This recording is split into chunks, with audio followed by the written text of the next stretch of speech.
Panaglambigit 2022 will start off with environmental stewardship at 9 to 10 a.m. Simultaneous to this is sulAtNIMO Creative Writing Monologue Workshop at 10.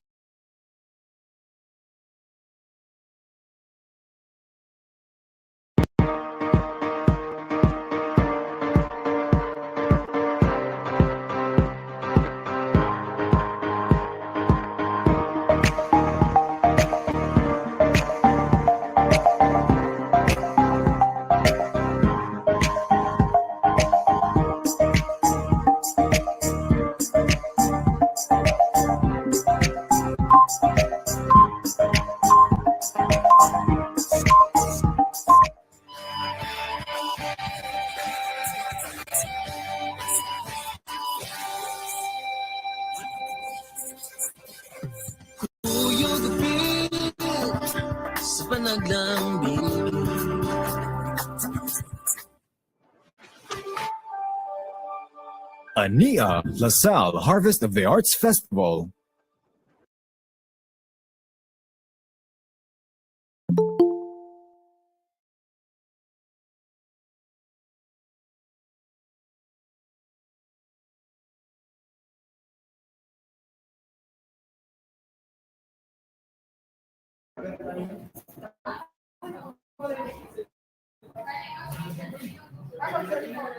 Maayong adlaw, Lasal. Hello mga manunulat.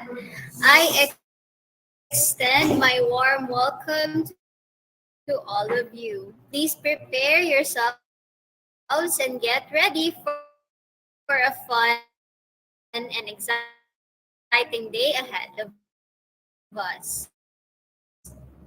May I request everyone, if it's possible, to please turn on your cameras for us to have a more interactive discussion, even virtual.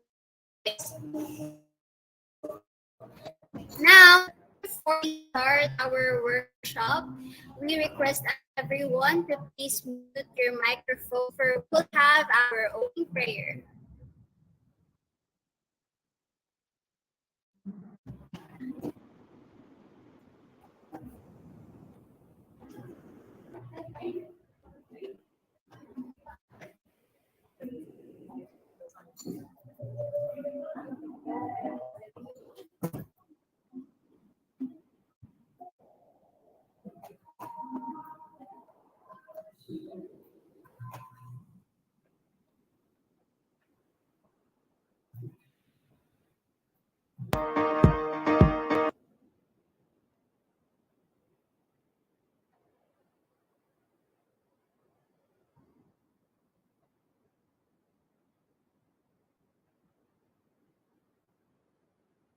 sulAtNIMO holds a series of programs including educational workshops in the fields of creative writing and journalism.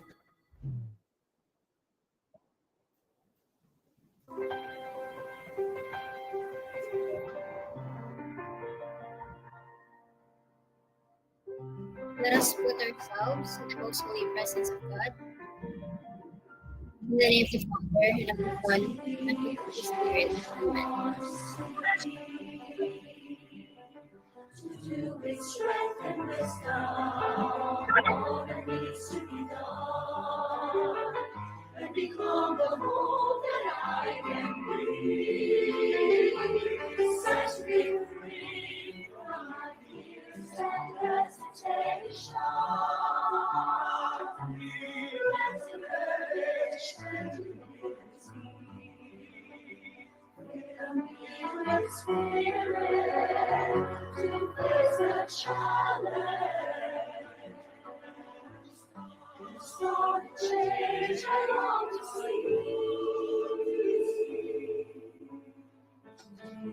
Did I start the change I want to see? Even if I'm not the light, I can be a spark. Service and communion. Let us start the change we want to see. Change that begins in me. Today I start to change. I want to see. Even if I'm not the light, I can be the star. Serve from you alone. Let us start the change we want to see. The change that begins in me.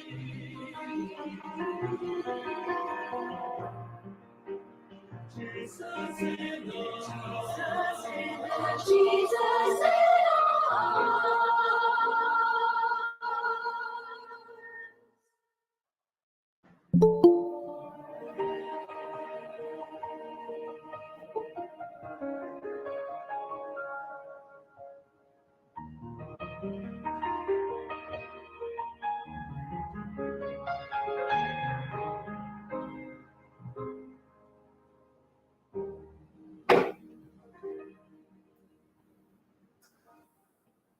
In the name of the Father, and of the Son, and of the Holy Spirit. Amen.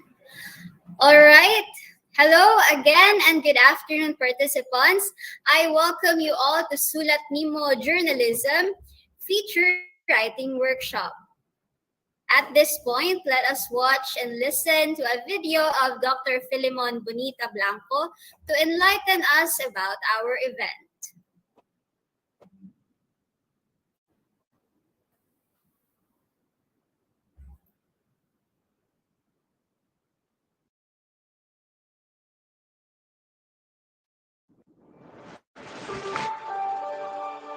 ANIA LaSalle Harvest of the Arts Festival. sulAtNIMO holds a series of programs including educational workshops in the fields of creative writing and journalism. sulAtNIMO. I conceptualized sulAtNIMO in 2019. I had a conversation with Sergis Filmontes, who was then at the time the director of the McGill Writing Center of LaSalle University.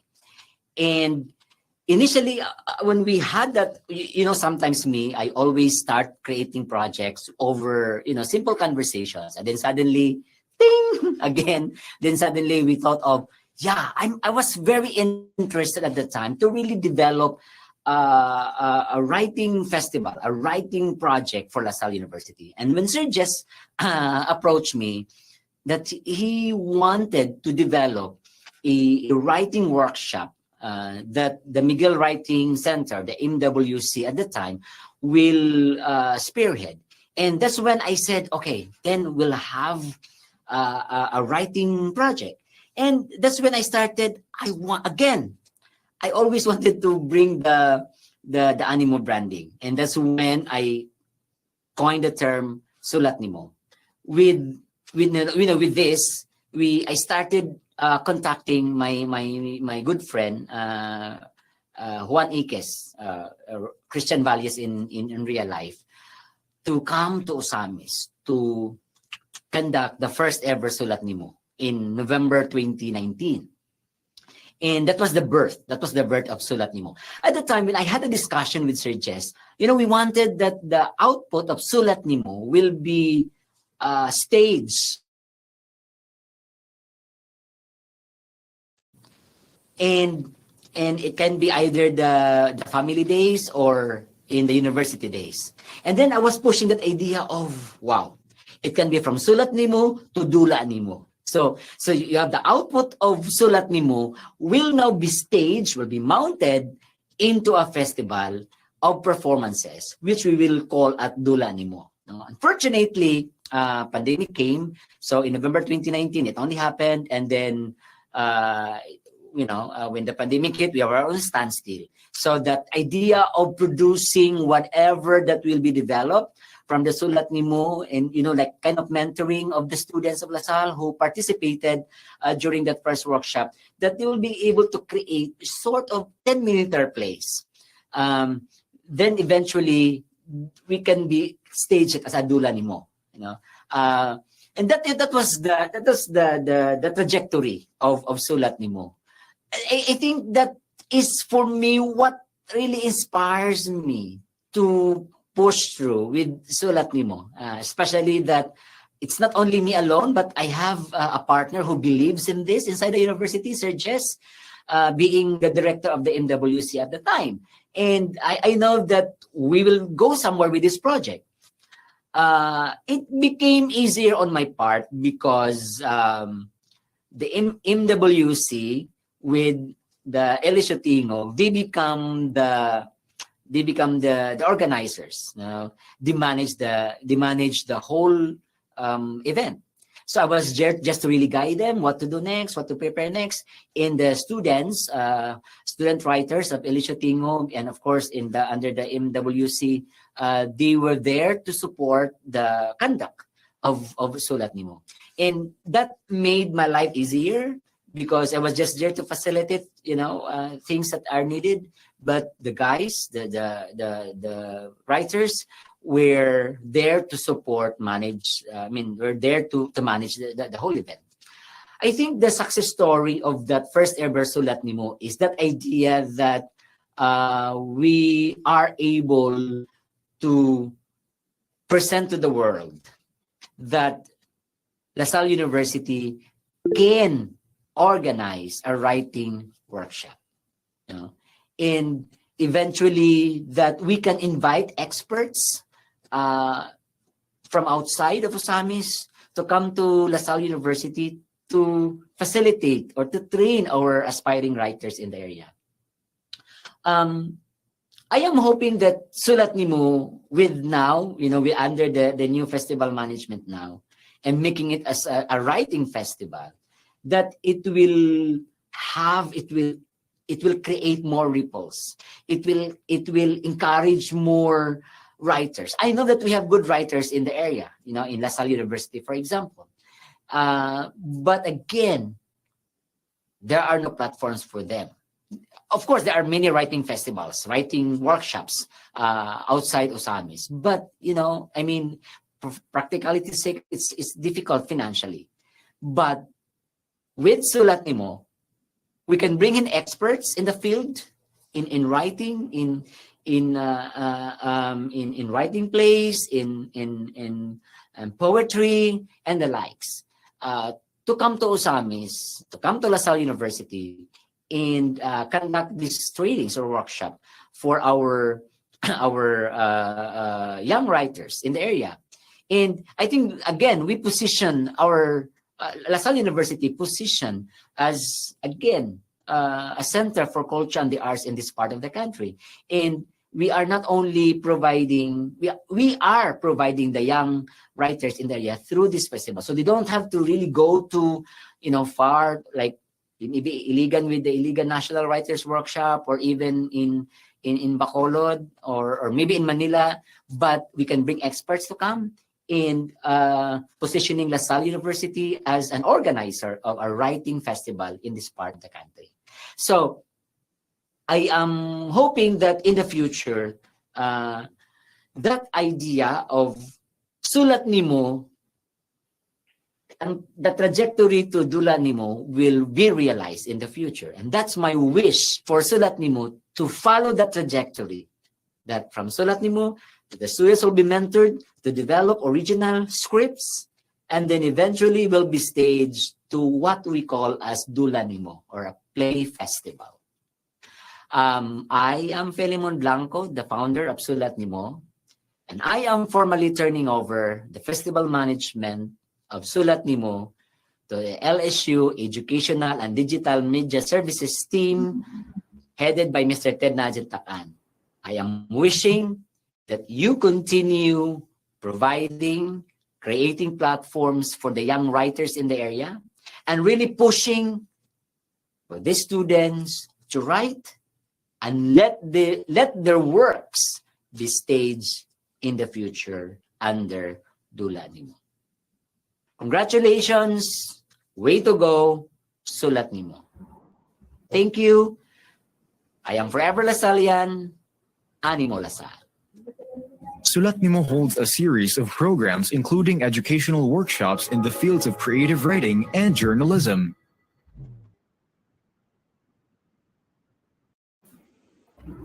Thank you so much, Dr. Blanco. And now let us watch a video to get to know our keynote speaker for today's workshop.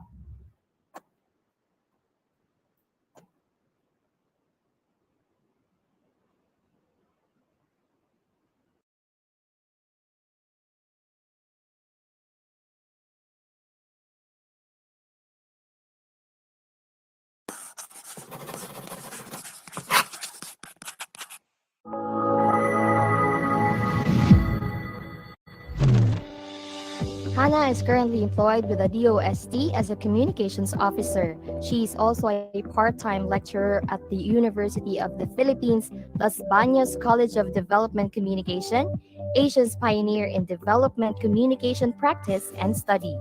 She worked as a journalist for the Manila Bulletin, covering Philippine tourism before entering the government. As a relief reporter, she covered the transport, police and governance, customs, maritime, and foreign affairs sectors. Experience in depth research, public speaking, speech writing, print, online, and audiovisual writing and editing, social media management, and content creation. She is also a voice-over artist who's done commercials for many brands and institutions, as well as the Manila Bulletin's annual employment fair and company announcements. She also writes and produces tourism related tales as a travel and photography enthusiast. She established her passion project and blog with a goal of inspiring readers and tourists to discover the Philippines' hidden wonders and attractions.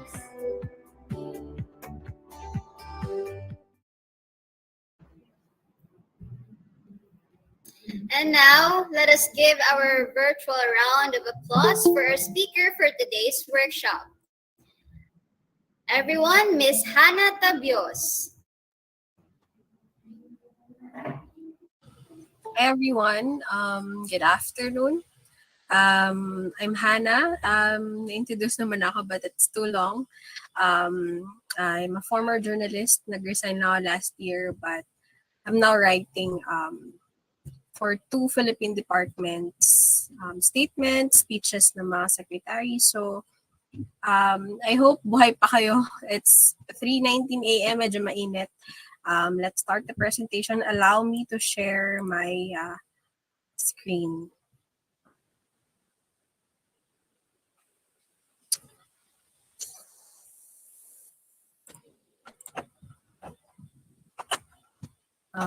Wait lang ha.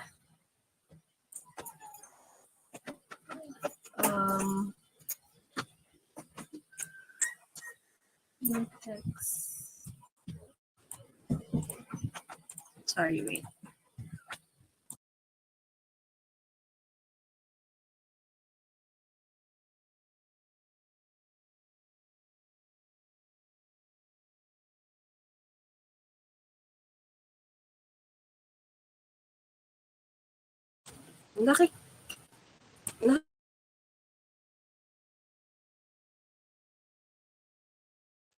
Sana nakikita niyo yung screen.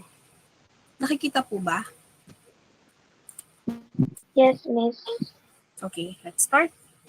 I was asked to discuss about feature writing, but allow me to explain ano muna yung ibig sabihin ng journalism. Kasi ito mahalaga ito before tayo mag-discuss ng tungkol sa feature. So, very basic definition from the American Press Institute. Journalism is the activity of gathering, assessing, creating, and presenting news and information. It is also the product of these activities. So, ang tanong ngayon, what makes journalism different from other forms of communication? Well, journalism occupies a much smaller space than the talk, entertainment, opinion, assertion, advertising, and propaganda that dominate the media universe. It is nevertheless perceived as being more valuable than most of the stuff out there. Ibig sabihin, napakaraming bagay na sa labas, but you have to take note na ito yung pinakamahalaga, journalism. So, that value flows from its purpose to provide people Meaning to say kayo, mga consumers ng information with verified information. Take note, verified information that can use to make better decisions and practices. The most important of which is a systematic process, a discipline of verification that journalists use to find not just the facts, but also the truth about the facts. So nagtuturo ako ngayon ng Jorn sa UP. Ito yung lagi kong tinuturo sa mga estudyante ko. Napakaraming impormasyon sa labas. Number one rule, before ka mag-share, you have to verify. And sino ba yung nagbe-verify? It's not the vloggers, it's not the bloggers, it is the journalist's job to verify an information. Ang laging turo sa amin kapag sinasabing umuulan sa labas, hindi ka dapat nakikinig sa isang tao kung umuulan sa labas. You have to look at the window and check if umuulan nga ba sa labas. Malinaw ba? Malinaw? Yes, Miss. Yes po. So what is the purpose of journalism? Ang purpose of journalism is to provide citizens with information they need to make the best possible decisions about their lives, the communities, the societies, and of course, the government. It is very relevant at this point dahil election season po tayo ngayon. So ang tanong ngayon, what makes a good story? A good story is about something the audience decides is interesting or important. A great story often does both by using storytelling to make important use interesting. Kahit anong bagay, pwede siyang balita. Pero ang laging tanong, lahat ba dito ay newsworthy? Ibig sabihin, ang newsworthy is, ito ba ang lahat ng impormasyong available sa'yo ay dapat mong ibalita or hindi? Yun yung tanong. So kapag kami sa field, you have to ask yourself first, newsworthy ba ito? Kailangan ba itong ng tao? Meron pa kami mga tanong, is it of national interest? Journalism is a process in which a reporter uses verification, katulad ng sinabi ko kanina, and storytelling to make subject newsworthy. A good story, however, does more than inform or amplify. It adds value to the topic. Pag gumagawa ka ng story, that means finding and verifying important or interesting information and then presenting it in a way that engages the audience. So good stories, especially kapag ka-print or online reporter ka, hindi ka naman nakikita ng tao, but then kapag ka yung output mo maganda, nakikilala ka ng tao. Hindi po ibig sabihin na nakikita ka sa TV, saka ka lang nakikilala ng tao. And number one rule, hindi ka pumapasok sa media para maging sikat. Pumapasok ka sa media because it's not a job. Ang sinasabi nga namin dyan, it's a calling. It's not just a profession, it's a calling. Good stories are part of what make journalism different and more valuable than other content in the media universe. Sa media kasi napakarami na ngayon, di ba? Meron na rin mga social media apps, maraming mga tao sumisikat ngayon because of the social media. Pero, mahalaga yung journalism kasi yung mga media, sila yung trained na nagve-verify ng information who are only capable of sharing information that is verified na nag-undergo na ng process. Research proves two things about good stories. So, treatment trumps topic. How a story is told is more important to the audience than its topic. What is it about? The best story is a well-told tale about something the reader feels is relevant or significant. So kaya naman nahuhook ang ating reader sa ating mga sinusulat is because hindi lang interesting yung topic. Kasi kung interesting lang yung topic, ang magiging problem mo na next dyan is how will you write that story na hindi lang siya interesting sa part mo, kundi interesting sa target mong audience. Okay? The best stories are more complete and more comprehensive. They contain more verified information from more sources with more viewpoints and expertise. They exhibit more enterprise, more reportorial effort. So meron tayong tinatawag na eight paths to defining a storytelling approach. So ito lang naman ay yung mga, kumbaga, i-discuss ko din naman ito kanina, parang types of writing na rin. So, pwede ka magsulat ng profile. For example, ako ay isang artista, pwede ko siya gawing profile. Find the people behind the story, the characters driving the issue. You can profile not just a person, but a place, an event, or even a building. So usually sa building, ginagawa yung mga historical sites. For example, National Museum of the Philippines, mga ganon. Explanatory piece. Show readers why something happened or something functions. So basically, explain mo lang issues and trend stories. Ano bang trend stories can? For example, elections, or use of TikTok, mga ganon. Ask yourself if there is a larger picture to explore. So, trends are not exclusively related to culture or lifestyle. Think crime or economy. Yan. Investigative. Look into wrongdoing, follow the money, analyze power struggles, and make use of available documents. Investigative, ito yung mga nababasa natin usually sa mga media. Like for example, Rappler, they do a lot of investigative stories. Money Trail, for example, PDAF scam. Siguro na-discuss naman ito sa klase nyo. Election season, meron tayong tinatawag na money trail, saan napupunta yung pera, yung mga ganyan. Narrative, a story with a character, scenes, and tension. Meron din tayong tinatawag na descriptive or a day in the life. Di ba minsan yung mga vloggers may mga ganito silang a day in the life, pero meron po tayo nito sa writing. The alternative to a narrative focusing on a particular moment, such as a ride along with the police, a visit to the new museum. So voices or perspective story, have people tell a story in a unique way. Q&A, roundtable discussion. Roundtable means, for example, ako ay isang politiko, yung mga editors ng newsroom, parang ano kayo, nasa isang table, tapos nagdi-discuss kayo on a certain issue. So, a reel of quotes or vignettes, and then visual story. Ito na yung iba, photographs. Ang mga graphics or illustrations might be the best ways to tell some stories. So, more on visuals. So, kapag ka nagsusulat sa feature, ito lang yung dapat yung tatandaan. So, a feature is a longer piece of writing than a news story. So, it's usually long form ang feature, pero hindi dapat siya boring. Kasi ang tao, usually ako, for example, social media user ako, ang attention span ng tao is segundo lang. Kapag ka nagsulat ka ng mahabang news, ang tao kasi normally babasahin lang yung simula at dulo, pero yung body na important hindi na nababasa. Kaya nga laging sinasabi, write concisely, kiss,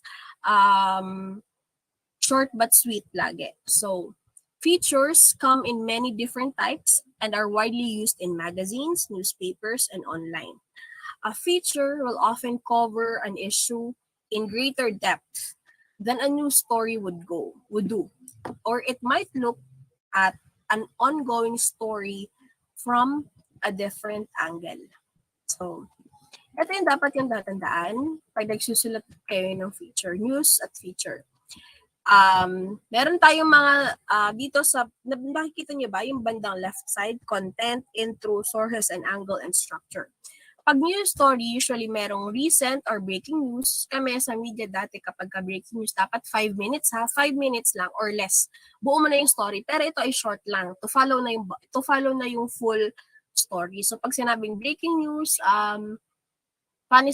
Fanny Serrano dies at 52, dapat lahat ng detalye meron ka na. In 5 minutes, mabibreak mo na, sunod-sunod na yung pag-break ng mga balita niyan. Tapos pag wala ka pang breaking news, tatanungin ka ng editor mo, bakit wala tayo nito? So, ang media dapat alisto. Pag sa feature, any issue could be news-related or human interest. Kapag gumagawa kayo ng introduction sa news, it summarizes the story in a nutshell. So, yung 5 Ws and 1 H, ando na lahat, pero dapat maikli lang. Sa feature, often has a human focus or tells an anecdote. Later, madidiscuss natin yan. So, more on creative writing yung feature, pero hindi ibig sabihin ang ilalagay mo ay opinion. It's facts. So, sources and angle can but doesn't always contain more than one source or angle. So, sa feature, always contains a variety of sources and angles. Sa structure naman, inverted pyramid story ang news. Sa feature naman is more flexible. Can take linear or non-linear structure, include storytelling, conclusion. Usually, you have to have a striking conclusion is very important. So, sa length, pag news, usually around 400 words. Minsan, nababago pa to kasi online na ngayon. At kapag ka nasa print ka, dapat may certain number of words ka lang nakakasya sa space, sa dyaryo. Sa feature, it can go up to 2,000 words. So, yung language mo naman sa news is simple and factual and of course, formal. Sa feature, uses more description, colorful language, can take a more personal tone, uses anecdotes. Sa production naman, ito yung sinasabi ko kanina, 5 minutes, write as fast as possible within a tight deadline, sticks the facts. Sub-feature, more time is spent on research and analysis. Pero minsan, hindi naman ibig sabihin lenient sa feature, no. Pero ito kasi usually pag feature kasi, wala namang deadline, pero dapat hindi siya paso. For example, election season, tapos na yung botohan, tapos gagawa ka pa lang ng feature, no. May time frame pa rin siya na dapat yung pag-publish mo ay relevant pa rin sa time na nagsulat ka nun. So, presentation, information is most important, often but not always accompanied by a relevant photograph or illustration. Pero ngayon kasi importante yung pictures na rin. Lalo for example, controversial yung balita. So, sa feature, is designed to be attractive and usually includes more than one original photograph or illustration. Kasi yung tao, usually kapag ka nagbabasa ng feature, lagi nilang hinahanap din is the accompanying photo. So, ito ay tips on how to write a feature. So, you have to explore a topic or issue of current importance. Ito yung sinasabi ko na hindi naman dahil long form at walang very tight deadline, ay magsusulat ka na kung ano lang yung trip mo. Hindi po ganun. So, follows narratorial conventions. For example, may plot, merong complication, and merong conclusion. Pag nagsusulat ka, ang laging turo sa amin, conflict is always an important part of a story. Kasi ang tao usually, di ba, kahit ako as a reader before, mas gusto ko nagbabasa ng merong conflict element. Lalo sa una pa lang mababasa ko na. At least, dun pa lang mahuhook na ako. So, written in short paragraphs, combine facts and opinions. Pero when you are writing an opinion, you have to support your claim. So, provide a perspective or angle about the topic or issue. Includes catchy features. So, catchy title, images, kung ano pang pwede nating ilagay. So, ito yung na-discuss ko kanina, pero ito ay more specific. So, may na iba-ibang types of feature articles, pero ito hindi naman lahat. So, ito yung mga common na ginagawa. So, profiles, biography of a person, kunwari, biography ni Vice President Leni Robredo, mga ganun, usually celebrity or public person, life that relates to a current newsworthy event, bakit siya kailangan nating i-feature. For example, si Greta Thunberg ay climate activist. Ganon, meron siya mga features. So, mga Time magazine, usually gumagawa nito, that allows readers to get an insight of the person's life. Yan, BTS, pero mga ganyan, K-pop. Human interest, an interesting story about someone's experience. Ito yung madalas kong ginagawa before. These can be achievements or problems that evokes emotion and can teach the audience a lesson or raise awareness about an important current issue. Ito madalas ko tong ginagawa kasi ang tao lagi siyang naghahanap ng human interest angle. That's a proven, for me, that's an effective way of writing kasi ang tao naghahanap sila lagi ng makaka-relate sila. So instructional, for example, 5 tips on how to move on, ganun. These are articles that show readers how to do something step by step. So personal, an article about your personal experience. So pwede naman about you. So seasonal. So these articles, these are specific to a certain time of the year. For example, holiday features, where to go on vacation this winter, mga ganun, or this summer, behind the scenes. Ito usually ginagawa sa mga movies, behind the scenes of Doctor Strange, mga ganun. These articles give readers a scoop about what is happening behind the scene of an event, process, or issue. Di ba yung mga Blackpink, may mga ano sila, tawag dito, may mga documentary na behind the scenes, ayan. At that was in a form of video.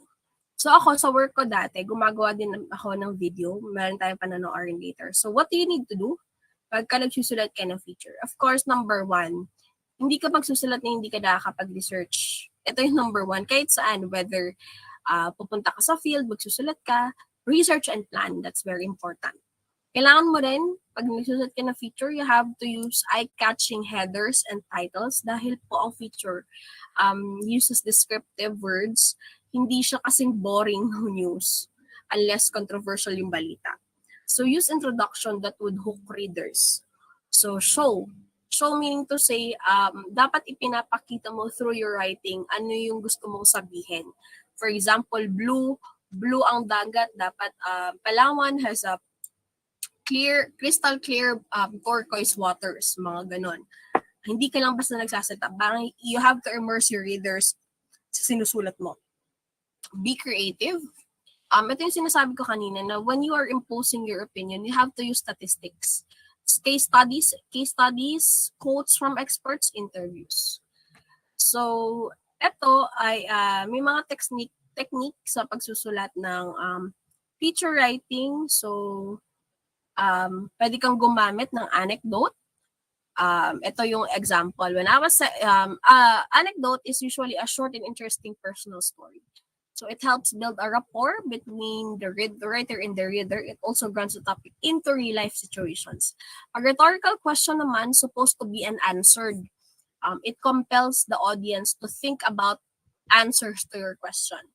Sa hyperbole, it is an exaggeration. So sa imperative voice naman, forceful use or a command. Metaphor, saying one, this is another. So simile naman, saying that one thing is similar to another. Tinuturo to sa atin ng high school, di ba? Ginagamit to sa feature writing. So anaphora, repetition of the beginning clause or a sentence. This emphasizes an idea and hammers it into your audience mind.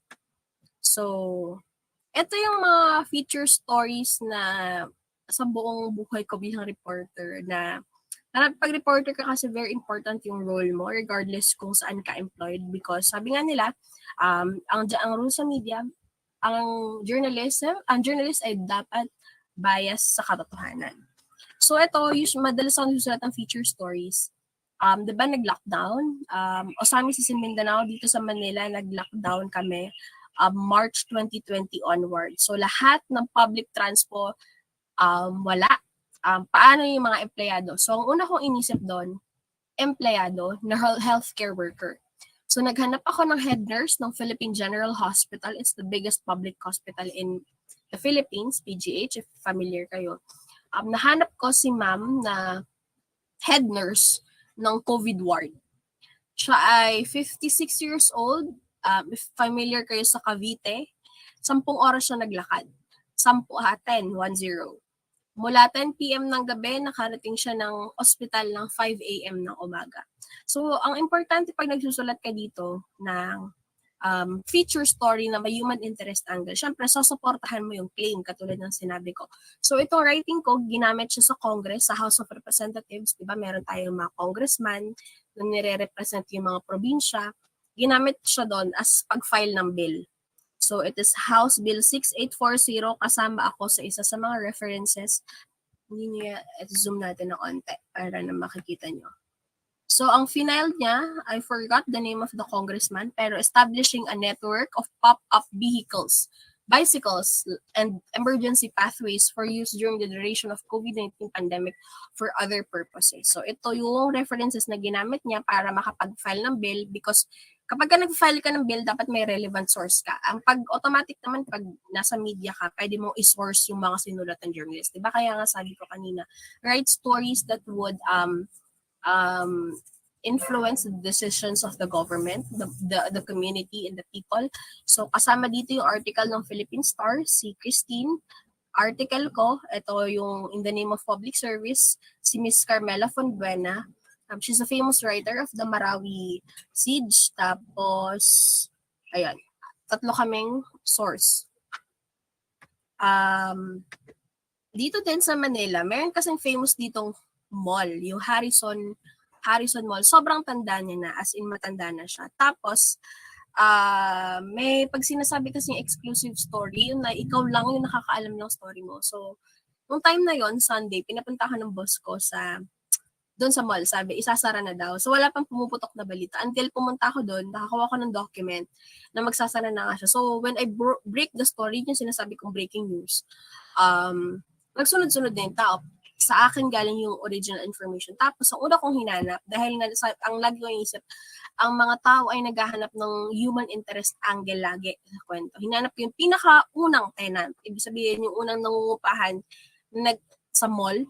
Si Sir Fred Luna, siya ay descendant ni Juan Luna. If kilala niyo si Juan Luna, Polarium, siya ay descendant ni Juan Luna. Si Sir Fred, pintor din siya. Napakarami niya ng na-paint ng mga presidente, pati mga basketball players, sila Michael Jordan.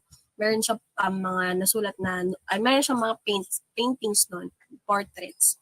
So, sa una kong nahanap doon sa ano. Tapos, the front page siya. Pag front page kasi, that means top news of the day na lalabas kinabukasan. At the same time, yung may pinakamagandang outputs, yun yung sinasabi lagi na parang bragging rights mo if na front page ka. So, yung story ni Sir Fred, andito sa front page ng New Year, January, 1, 2020. So, ito siya, si Sir Fred. So, yun yung sinasabi ko lagi, dapat catchy yung introduction mo. So, a descendant of famed 19th century Filipino artist Juan Luna. So, gusto ko kasi siyang establish as descendant ni Juan Luna because Juan Luna is famous.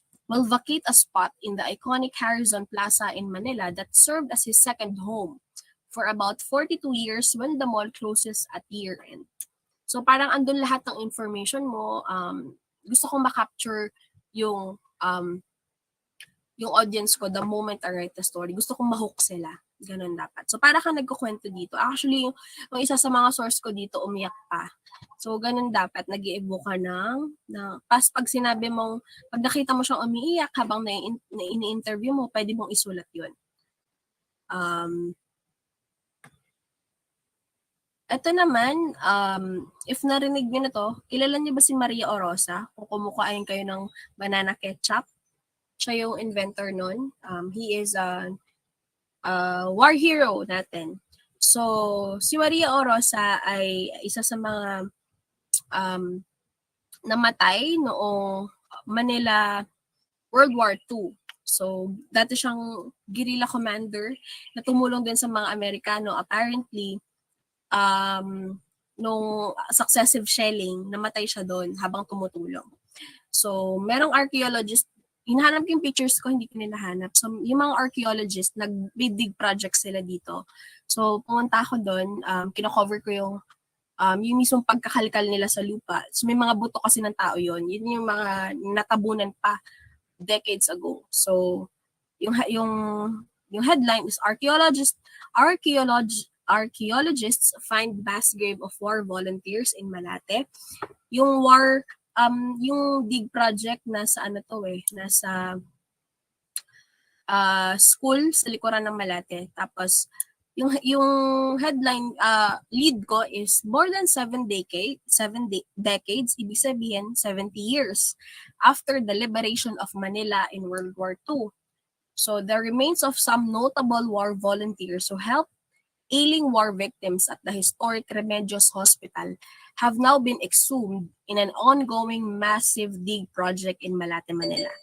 So this is the same private initiative that recently unearthed the memorial marker of notable Filipino scientist Maria Ilagan Orosa, who invented the banana ketchup recipe and an unsung war hero known for her contributions in the field of food technology. Yung ibang writers nito, hindi nila finocus yung fake news about this, but I wrote this in a way na gusto kong pabulaanan yung sinasabi. Kasi ang sinasabi nila, nahanap na daw si Maria Orosa.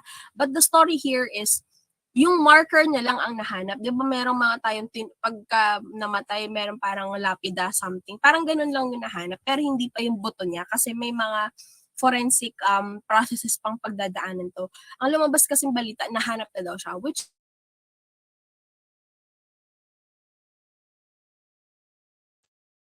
media users were taken by storm after photos of Orosa's grave surfaced online.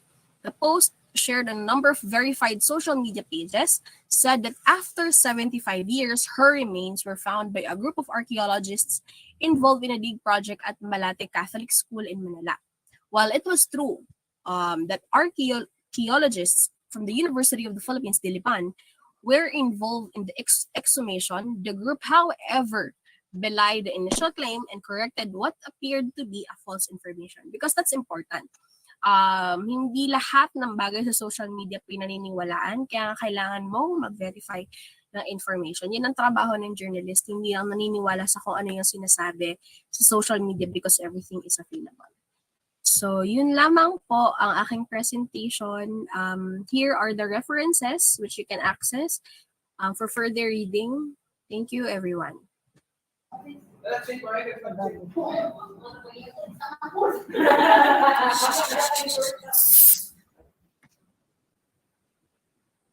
What a meaningful discussion we had. Thank you so much, Miss Hannah. I'm sure the aspiring feature writers have so much questions in their minds. And with that, now is the time for you to ask questions to our dear speaker. And this part of our workshop will be an open forum. You may press the raise hand button and turn on your video and microphone.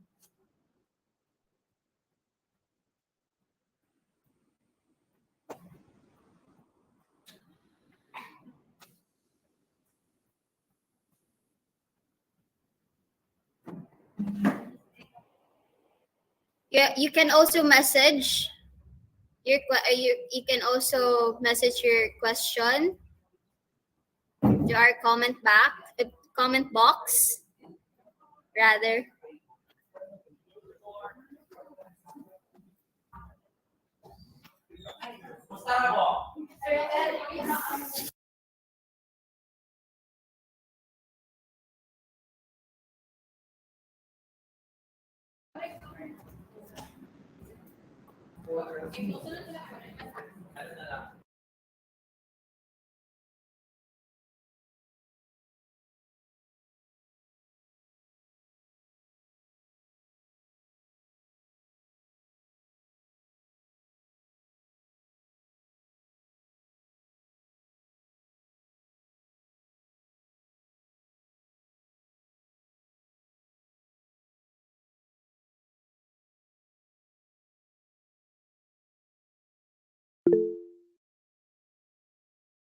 Miss Jeanette Lim is raising her hand. Yes, so good afternoon, everyone. Good afternoon, Miss Hannah. I have a question for you. It's kind of bit personal, but it's still related to the topic. If you compare your situation right now, sorry for my vernacular, especially now, election day, like it's has passed, and then the tentative results are still, kind of tallying. Could you compare your situation to now as of the original journalism 2016 from the last election or not, Miss? Miss, you're muted, Miss.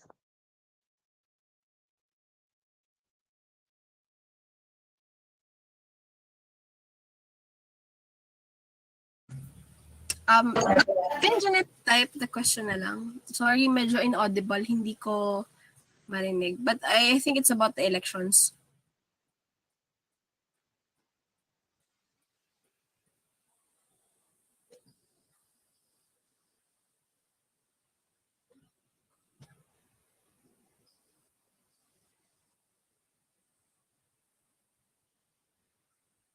Miss Jeanette, can you repeat your question? Silence, please.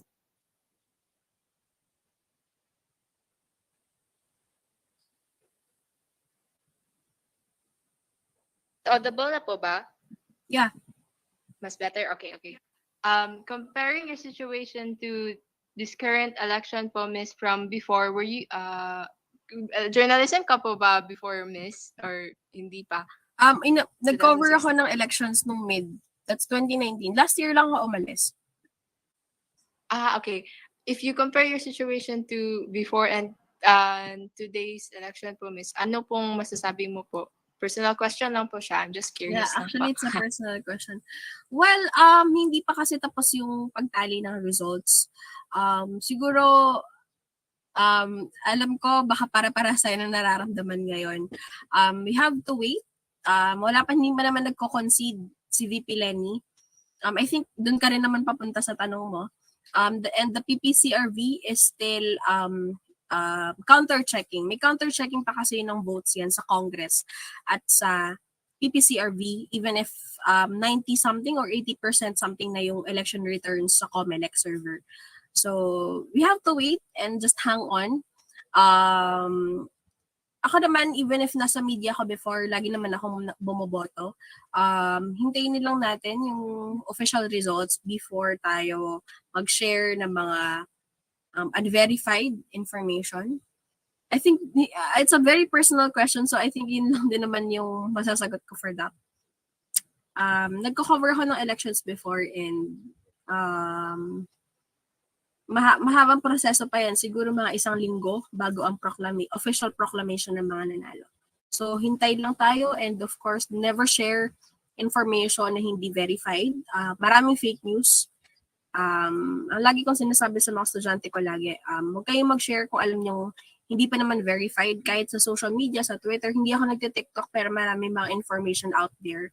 So, kasi mas makaka-contribute kayo sa pag-proliferate ng mga balitang unverified if you will keep on sharing it dahil lang gusto niyong pagtawanan or you feel gusto niyo lang. I think that's only the question. It's not about the All right. Thank you so much, Miss Hannah. Are you satisfied with Miss Hannah's answer, Miss Jeanette? Yes po, very. Thank you so much, Miss Hannah. Thank you so much po, Ate Angel. Thank you so much. Is there anyone who wants to share?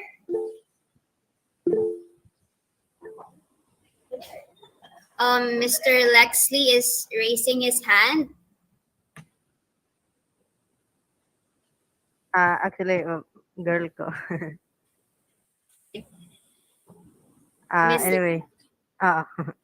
Anyway, Miss, I would just like to ask about Kwan, ma'am, about ang perspective like the perspective of writing in a feature article. What would be more kanang effective, the first person, second person, or the third person in your opinion? Depende kasi yan sa kung saan ka magsusulat eh. But ako kasi I was trained sa media. So it's not laging lagi siyang about the source. So I don't use first person writing because for me mas professional laging ang dating is the third person. Pero depende kasi yan sa kung anong type of feature story yung isusulat mo as discussed na rin sa discussion. So when you're writing a personal story, you can use about your when you're writing a feature of someone or anything about an issue, always use the formal way of writing. So hindi kasali doon yung I and you. Okay, ma'am. Thank you. Thank you so much, Miss Lexley. Anyone? Again, if you're too shy to share your thoughts or raise your questions, you can use the comment box, okay? Yes, Miss Shania.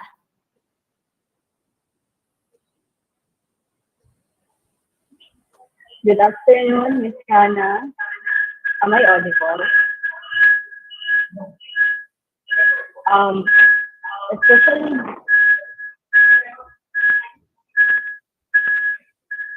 okay, so Miss, can you hear me? Yes, ma'am.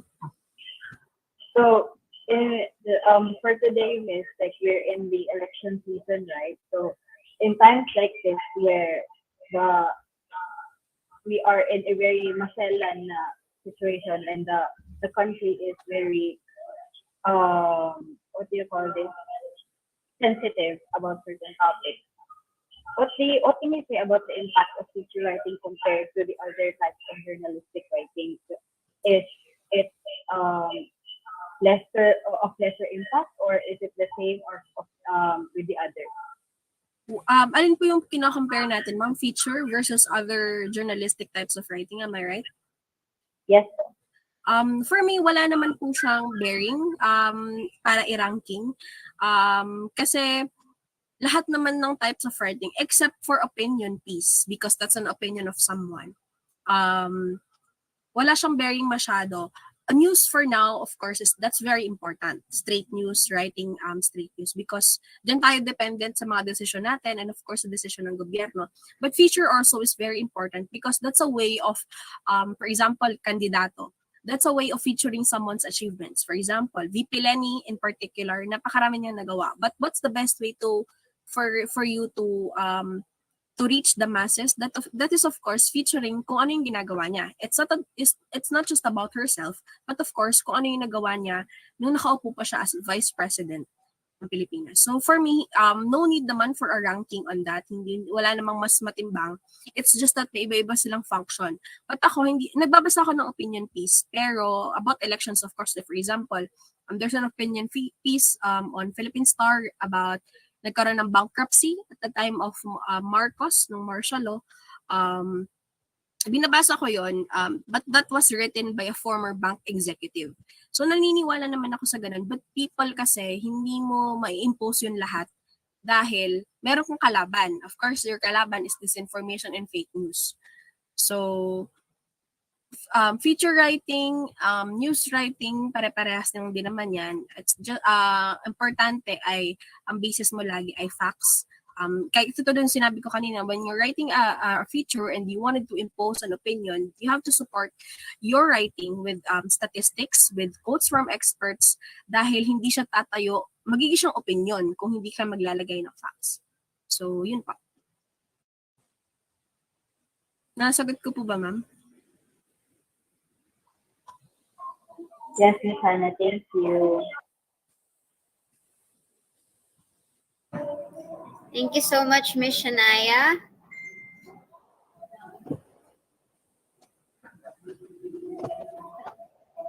Meron pa po ba dito? May gustong i-share ang kanilang thoughts or questions? We will be entertaining last, okay. Yancy, Miss Yancy. Yes, good afternoon, Miss. Miss, I would like to ask about what do you think is the most important or crucial element in feature writing? Kasi I am aware that all of these elements are very significant in telling feature story, but if you were to assess, what do you think beginning feature writers should prioritize? Because in my 2 to 3 years of experience in campus journalism, specifically in feature writing, there are so many things to consider in feature writing, and I think that the angle is the most important. Do you think that this is also the case, Miss? Tama naman yun. Everything is important. And of course, the angling of the story is important. Especially when you wanted to gather more attention to your writing. Pero ako kasi, mas naniniwala ako lagi sa case ko. It's putting face on the story. Meaning to say, human interest. Lagi ko siyang nilalagyan ng human interest angle dahil proven for me na mas nakakagather ako ng parang appeal to emotion ng mga tao, especially if relatable yung story. Dahil mas nasi-share yung story ako. For example, the nurse, maraming reads yun kasi naglakad siya ng 5 oras or more nung time na yon. So it's always putting a face on your story. So putting a human interest angle sa story. That's it. I have to agree with Yancy yung sa angling of the story. But of course, importante yung paglalagay lagi ng facts. So yun yung number 1 rule ko. Facts, verify. Facts, verify. Mag-verify ka hindi lang 1 beses, 2 beses, 3 beses dapat. Kasi kung dyan ka magkakaroon ng problema along the way if hindi verified yung information mo, parang nabasa mo lang siya somewhere pero hindi mo naman fact check na maayos. So that's it.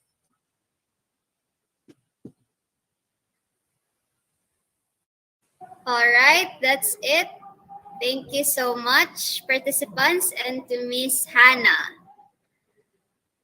And now, at this point, to show our utmost gratitude and appreciation to our speaker, the Seoul University and Educational and Digital Media Services team present the Certificate of Appreciation to Ms. Hannah Tabios as our resource speaker for sulAtNIMO Journalism Workshop, Feature Writing.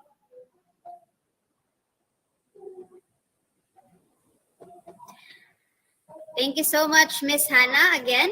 And that ends our workshop. Thank you to our speaker for sharing your time and talent to our aspiring feature writers. Every single individual at this workshop seemed completely absorbed by your discussion, and for sure they will be carrying on a lot of learnings from today's workshop. To Miss Hannah, it is our tremendous honor to have you as our speaker today. And we would like to say that we would not have been able to pull off a great workshop without your support. We were only able to make our program a success due to your willingness to give your time for us. Also, we would like to thank our festival director, Mr. Ted Nugent Takan, to the co-director of sulAtNIMO, Ms. Syra Apple-Narit, and the rest of the team. And of course, to our dearest participants from all over Misamis Occidental, Lasallian students, thank you so much for participating.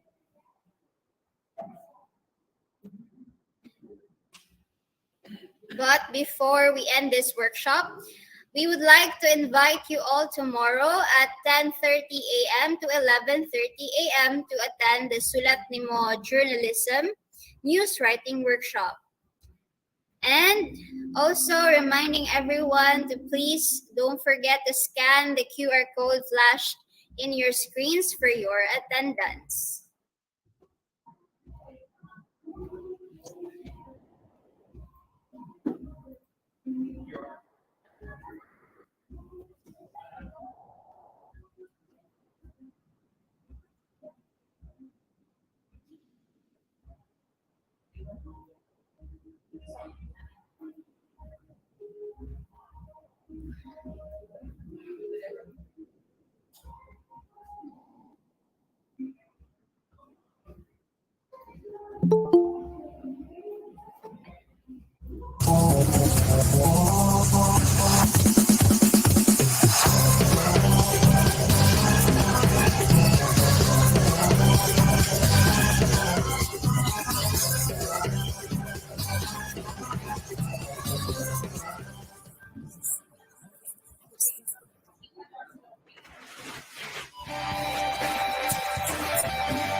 Kuyog sa panaglambing.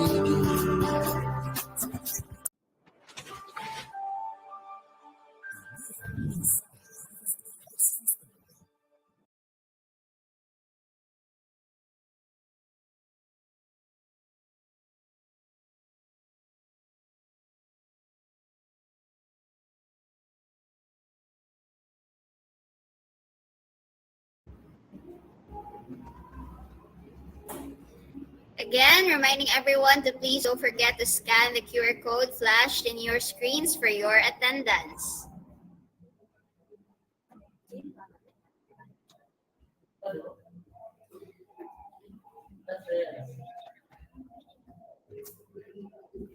Ladies and gentlemen, that ends our workshop. I hope you had fun and may this inspire and drive each and every one of you to write more from this day on. Once again, this is Angel Kagud. May you all take care and may God bless you. Animo, Lasal.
Panaglambigit 2022, LaSalle University Family Days. Building communities to transform lives.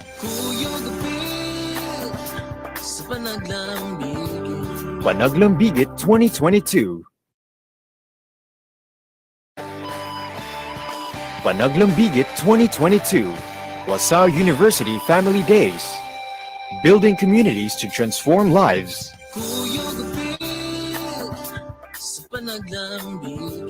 Panaglambigit 2022.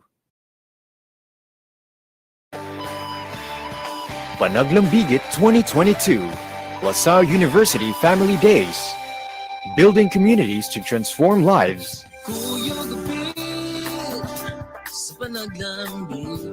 Panaglambigit 2022.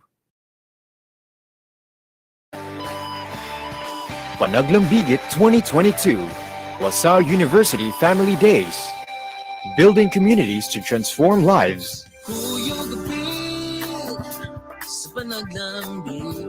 Panaglambigit 2022. Panaglambigit 2022, LaSalle University Family Days. Building communities to transform lives.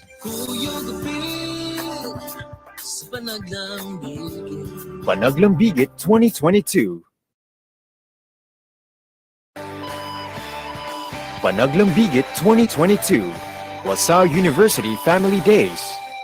Building communities to transform lives.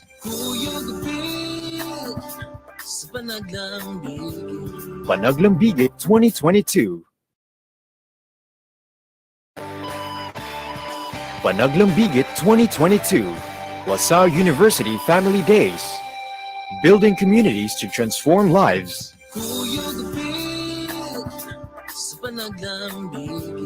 Panaglambigit 2022.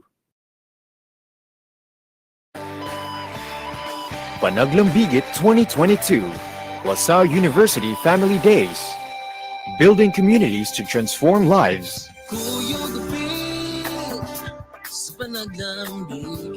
Panaglambigit 2022. Panaglambigit 2022, LaSalle University Family Days. Building communities to transform lives.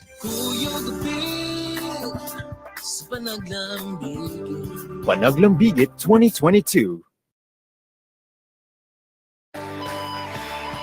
Panaglambigit 2022, LaSalle University Family Days. Building communities to transform lives.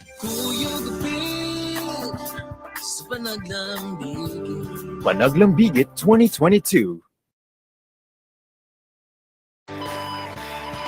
Panaglambigit 2022, LaSalle University Family Days.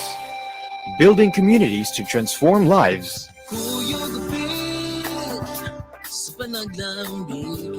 Panaglambigit 2022. Panaglambigit 2022, LaSalle University Family Days. Building communities to transform lives. Panaglambigit 2022. Panaglambigit 2022, LaSalle University Family Days. Building communities to transform lives.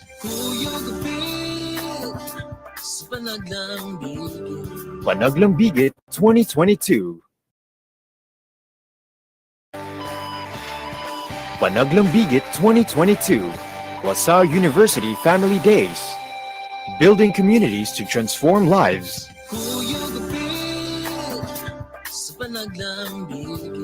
Panaglambigit 2022. Panaglambigit 2022, LaSalle University Family Days.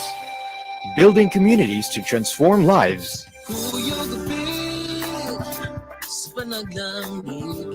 Panaglambigit 2022. Panaglambigit 2022, LaSalle University Family Days. Building communities to transform lives.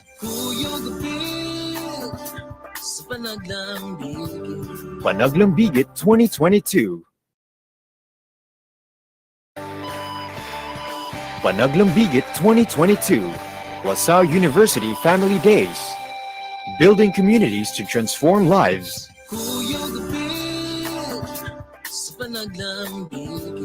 Panaglambigit 2022. Panaglambigit 2022. LaSalle University Family Days. Building communities to transform lives.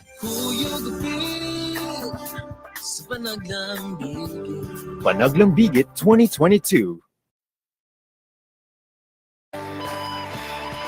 Panaglambigit 2022. LaSalle University Family Days. Building communities to transform lives.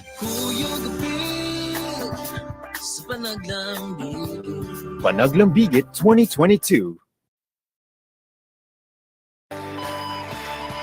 Panaglambigit 2022. LaSalle University Family Days. Building communities to transform lives.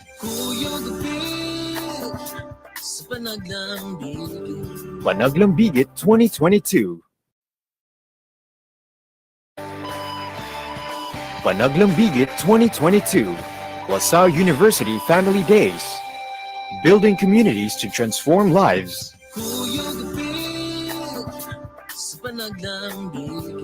Panaglambigit 2022. Panaglambigit 2022. LaSalle University Family Days. Building communities to transform lives. Panaglambigit 2022. Panaglambigit 2022. LaSalle University Family Days. Building communities to transform.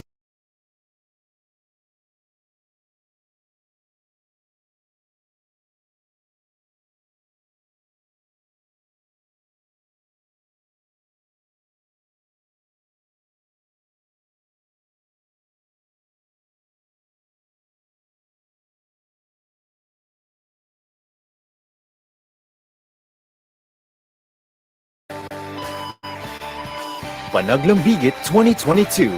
LaSalle University Family Days. Building communities to transform lives.